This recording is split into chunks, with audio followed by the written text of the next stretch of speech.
여러분 안녕하세요. 예의 바른 리뷰의 제이콥입니다. 오늘은 양자 컴퓨터에 대해서 슬쩍 정리해보도록 하겠습니다. 아마도 컴퓨터 역사상 가장 혁신적인 마일스톤이 될 사건이라고 한다면 양자 컴퓨터, 영어로는 퀀텀 컴퓨터의 개발이라고 할 수 있을 겁니다. 90년대 일부 물리학자들은 실제 사용 가능한 퀀텀 컴퓨터의 개발은 절대 불가능할 것이라고 했고, 그만큼 이해하기도 어렵지만 더 어려운 건 특수화된 양자 현미경 없이는 보이지도 않는 영역을 관측하고 이해하고 조작하는 과학기술을 발전시킨다는 것은 오르지 못할 산처럼 보였던 거죠. 그런데 이론뿐만이 아닌 실제 퀀텀 컴퓨터를 만들어내는 것이 가능하다는 증명을 한 실험 결과가 있었습니다. 바로 그것은 그 유명한 2019년 10월에 발표한 구글의 퀀텀 수프레머시, 즉 역사상 처음으로 퀀텀 컴퓨터가 기존의 슈퍼컴퓨터를 앞지르는 순간이었습니다.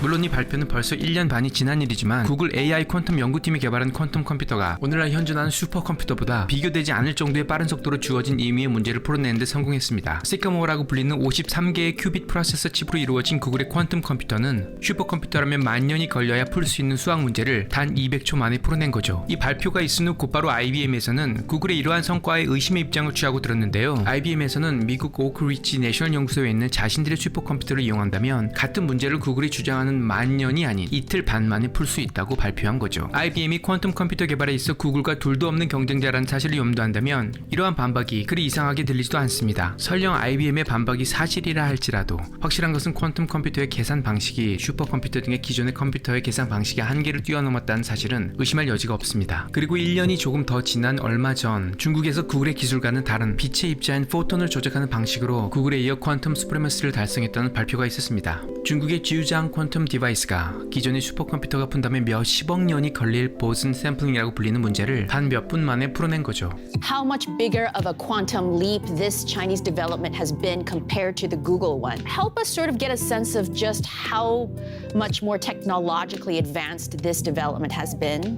Well, I wouldn't say it's more technologically advanced, it's different. This is based on photons. The Google one was based on superconducting qubits, very different technologies. At the moment, we don't know, the field is so early stages, we don't know which one will really be the final technology that will implement quantum computing.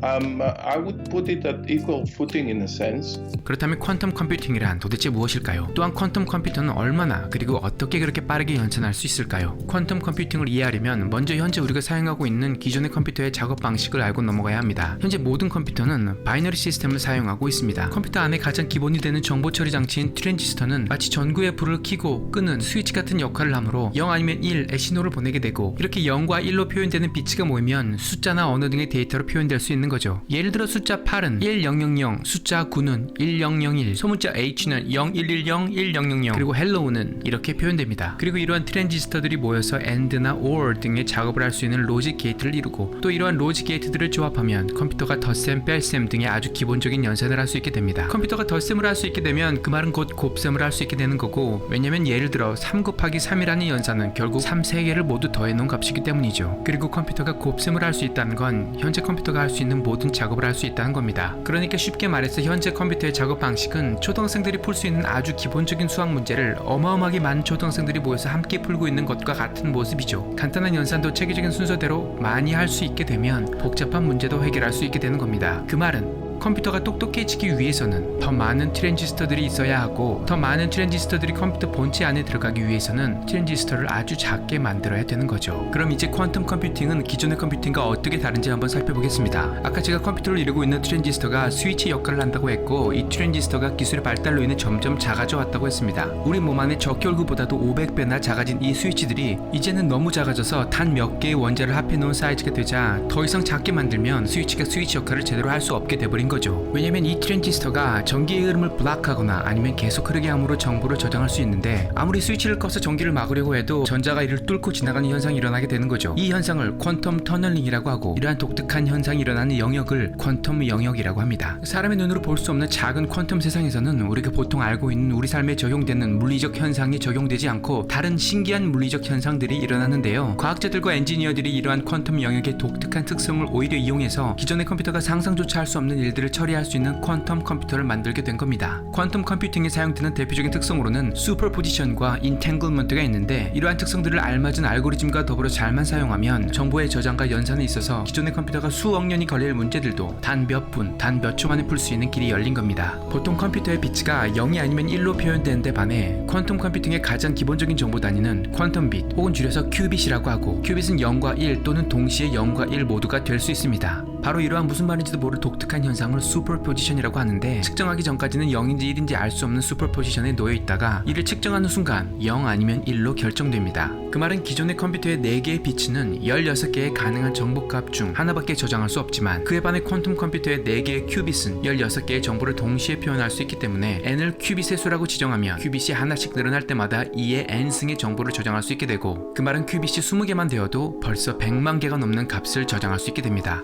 기존의 컴퓨터가 감당할 수 없는 엄청난 정보 처리가 가능해지는 거죠. 큐빗이 갖는 또 다른 독특한 특성으로는 인탱글먼트가 있는데, 이는 두 개의 큐빗이 서로 깊은 연관성을 갖는 현상을 말합니다. 인탱글먼트로 묶인 두 개의 큐빗 중 하나의 상태가 변하면 아무리 그 두 큐빗의 거리가 떨어져 있다 해도 나머지 하나의 큐빗의 상태 또한 그와 똑같이 변하는 물리적 현상입니다. 쉽게 말해서 이러한 퀀텀 영역의 독특한 특성들이 퀀텀 컴퓨터로 하여금 어마어마한 정보 처리 능력을 가진 괴물 컴퓨터가 될 수 있게 하는데요. 이러한 현상 자체가 컴퓨터의 연산 능력을 증가시킨다기보다 그 현상들을 임의로 조작할 수 있는 기술 덕분에 보다 입체적이고 빠른 연산이 가능해진 거죠. 그런 의미에서 현재 퀀텀 컴퓨터가 모든 방면에서 기존의 컴퓨터보다 월등한 처리 능력을 가졌다기보다 퀀텀 컴퓨터가 특별히 잘할 수 있는 분야가 있다고 하는 게 더 맞는 표현일 겁니다. 그렇다면 퀀텀 컴퓨터가 제대로 실력 발휘를 할 수 있는 분야들에는 어떤 것들이 있을까요? 바로 입력과 출력 값은 간단하지만 그 값을 얻기까지 엄청난 양의 경우의 수를 거쳐야 하는 과제들입니다. 몇 가지 예를 들면, 먼저는 복합 분자를 그대로 재현해내는 일입니다. 이러한 분자들 자체가 퀀텀 영역 안에 존재하고 전자가 원자를 축으로 돌고 있는 모습이 바로 슈퍼포지션의 상태에 놓여있기 때문에 그 모습을 그대로 시뮬레이트 한다는 건 무한대에 가까운 경우의 수가 있는 거죠. 우리가 매일 섭취하는 커피 안에 있는 간단한 카페인 분자 하나를 재현해내는 일조차 너무 많은 경우의 수가 있어서 현재 가장 빠르다는 슈퍼컴퓨터도 감히 흉내조차 못 내는 일이라고 합니다. 이러한 퀀텀 컴퓨터의 분자 시뮬레이션은 의학과 약품학뿐 아니라 엔지니어링과 에너지 생산에 있어서도 혁신적인 도움이 될 것입니다. 퀀텀 컴퓨터를 이용할 수 있는 분야의 또 다른 예로는 인터넷 보안을 들 수 있습니다. 현재 인터넷 보안 시스템에 사용되는 암호 체계를 기존에 있는 슈퍼컴퓨터가 해독해내려면 보통은 몇천 년이 넘게 걸린다고 하지만, 퀀텀 컴퓨터를 이용하면 단 몇 시간 안에 모든 보안을 풀어낼 수 있다고 하는데요.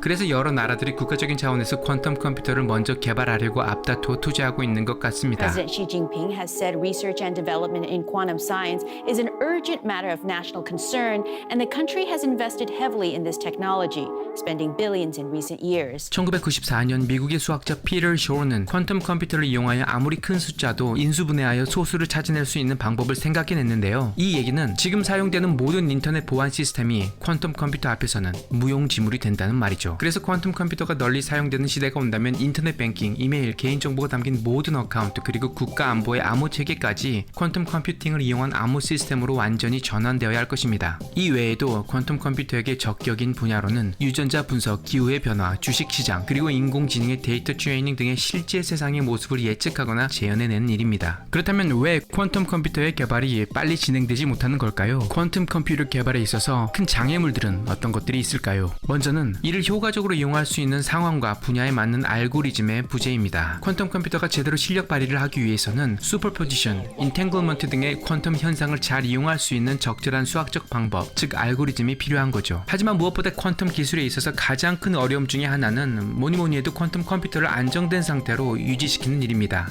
퀀텀 컴퓨터가 제대로 작동하려면 모든 장치가 절대 0도, 즉 섭씨 마이너스 273도에 유지되어야 하는데, 큐빗이 더 늘어날수록 낮은 온도를 유지하는 것이 더 어렵다고 합니다. 큐빗의 수는 늘리되 낮은 온도와 안정된 환경을 유지할 수 있는 기술의 발전이 양자 컴퓨터의 미래를 결정한다고 해도 과언이 아닐 겁니다. 현재 IBM의 가장 큰 퀀텀 프로세서가 65개 큐빗으로 이루어져 있고, 이는 구글의 현재 72개의 큐빗 퀀텀 프로세서에 이어 그 뒤를 바짝 따르고 있습니다. 하지만 IBM에서 최근 포스트한 블로그에 의하면 그들은 2023년까지 1121개의 큐빗을 달성할 것이라는 야심찬 계획을 밝혔고, 그리고 그때쯤이면 아마도 퀀텀 테크놀로지가 실험실을 벗어나 실제로 상업화되지 않을까 예상하고 있다고 합니다. 물론 빠른 시간 안에 퀀텀 랩탑을 구매하는 날이 올 것 같진 않지만 그래도 인공지능 기술처럼 불가능할 것만 같았던 양자 컴퓨터가 실제로 가능하다는 증명이 되었다는 사실만으로 새삼 놀랍습니다. 오늘 영상을 통해 양자 컴퓨터에 대해 조금이라도 관심을 가지게 되는 시간이었기를 바랍니다. 저도 이번 영상 준비하면서 전체적으로 올바로 이해하고 쉽게 설명하려고 다른 영상에 비해 비교적 조금 오래 걸리긴 했지만 그래도 가장 흥미롭고 더 알고 싶은 토픽 중에 하나였습니다. 여기까지 시청해주셔서 진심으로 감사드리며 그럼 저는 다음 영상으로 인사드리겠습니다. 도움이 되셨다면 구독과 좋아요 잊지 말아주시고 오늘도 멋진 하루 보내시길 바랍니다. 감사합니다.